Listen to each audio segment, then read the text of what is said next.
ఎందుకని belly fat ఈజీగా తగ్గదు? దీనికోసం ఒక సింపుల్ ఎగ్జాంపుల్ చెప్తాను.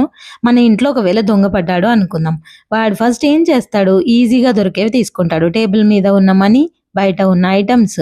కానీ లాకర్‌లో పెట్టి లాకేసిన మనీ తీసుకోవాలంటే ఈజీయా? అస్సలు కాదు. అది బ్రేక్ చేయాలి, టైం పడుతుంది, ఎఫర్ట్ కావాలి. బ్రేక్ చేస్తున్నప్పుడు సౌండ్ వస్తుంది, పక్కింటోళ్ళకి వినిపించొచ్చు. ఇలాంటి చాలా రిస్కులుంటాయి. అలాగే మన బాడీ కూడా.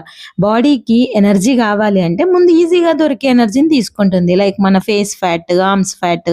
సో, అది ఈజీగా బర్న్ అయిపోతూ ఉంటుంది. ఇంచ్‌లాస్ కనిపిస్తూ ఉంటుంది. బట్ బెల్లీ ఫ్యాట్ మాత్రం లాకర్‌లో పెట్టి దాచినట్టు లాంటి మనీ లాంటిది. అది ఇమ్మీడియేట్‌గా బర్న్ అవ్వదు. అందుకే మీరు ట్రై చేస్తున్నా కూడా ఫస్ట్ వేరే ఏరియాస్‌లో ఫ్యాట్ తగ్గుతుంది గానీ, బెల్లీ ఫ్యాట్ మాత్రం స్లోగా రెడ్యూస్ అవుతూ ఉంటుంది. బెల్లీ ఫ్యాట్ అనేది లాకర్‌లో దాచిన ఫ్యాట్ లాంటిది. సో, దీనికి సొల్యూషన్ పేషెన్స్ ఉండాలి. రైట్ మెథడ్ ఫాలో అవ్వాలి. కన్సిస్టెన్సీ ఉండాలి. అప్పుడే ఆ లాకర్ ఓపెన్ అవుతుంది.